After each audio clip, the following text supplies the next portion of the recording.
Welcome to this strategic analysis for 2025 to 2035, examining the convergence of sustainability, the potential for the next Black president, and the management of hazard zones.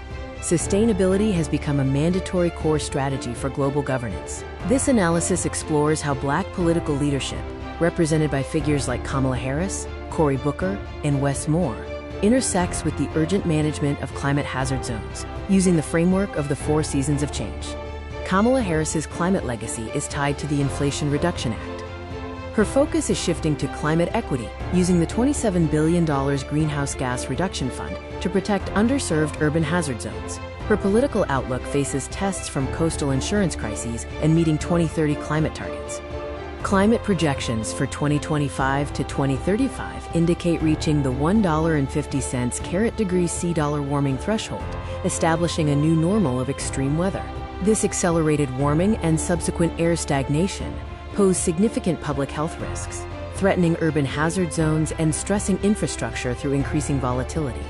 Representing the spring of political growth, Cory Booker champions the 2025 EQIP Improvement Act, redirecting conservation funding towards small farmers using carbon sequestering methods.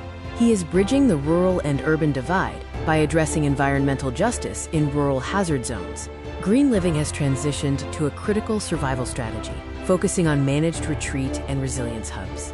Political markets indicate that climate tech will drive the 2028 and 2032 election cycles.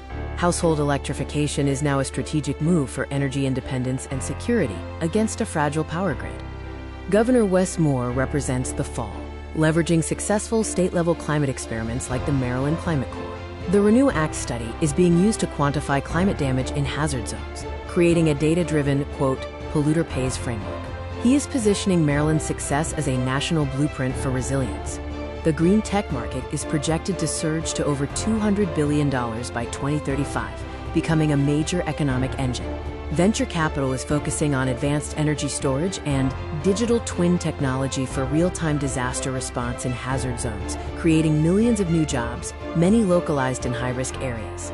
A new vanguard of leaders, including Representative Richie Torres and Senator Ciela Benoit, are expanding the quote, climate president profile. Their focus on hyperlocal resilience and environmental justice suggests the next Black president will lead as a quote, climate president, because their core constituencies are on the front lines of environmental degradation. The SWOT analysis highlights strengths like proven legislative track records and alignment with younger voters. Opportunities include massive green tech growth and potential polluter pays revenue. Weaknesses involve polarization and quote, greenwashing vulnerability, while threats include escalating disaster costs and market volatility. The path to 2035 is a volatile roadmap defined by hazard zones. Sustainability is the new mandatory arena where future leadership will be tested.